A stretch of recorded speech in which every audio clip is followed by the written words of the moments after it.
It's hard to imagine a more alien, exotic world than the underground realm of caves. While their sculpted beauty is breathtaking, the invisible dark life they contain is even more extraordinary. These microbes, with their unique strategies for survival, raise the possibility that there is far more life in the universe than we ever imagined.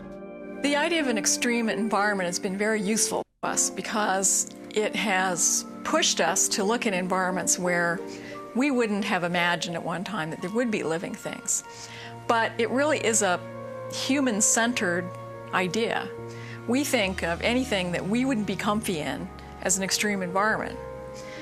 But from the point of view of the organisms that live there, this is home. So for them, it's not extreme. It's only extreme for us.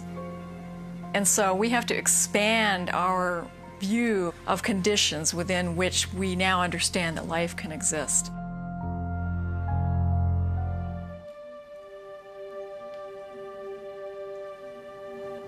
To understand the full impact of life on Kane Cave, microbiologist Annette Summers-Engel and her colleagues have spent years analyzing its microbial mats.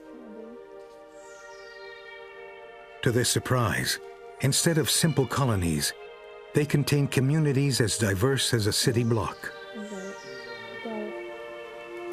Traditionally, it's been thought that many of these mats are composed of one type of organism. But we're finding in these mats, after studying them for several years, that they're composed of a wide range of microorganisms, using iron, using sulfur, using carbon in different ways. And we never really thought that that would be possible. And each one of the mats has a different assemblage of microorganisms doing specific things for the cave. There are microbes eating hydrogen sulfide, making sulfuric acid and dissolving the limestone. Below them are bugs that live off the waste of the rock eaters, making methane gas, or even possibly new minerals. But the greatest surprise is the discovery of a primitive extremophile closely related to those found thousands of miles away at undersea volcanic vents. There are hints that these organisms descend directly from the earliest forms of life that emerged on Earth some 3.5 billion years ago. There is a growing consensus that life probably began in these subsurface environments where organisms would have been safeguarded from the rather horrendous conditions going on at the surface at the time, with meteor bombardments, volcanic eruptions, high ultraviolet radiation loads. So surface life really quite possibly evolved from subsurface life and not the other way around. If extremophiles represent ancient life, they also give us a glimpse of how this life survived here on Earth, and perhaps elsewhere. Life can live off simple chemical compounds, and what's important about that is in early life, and perhaps in other environments or other planets, that's all there is.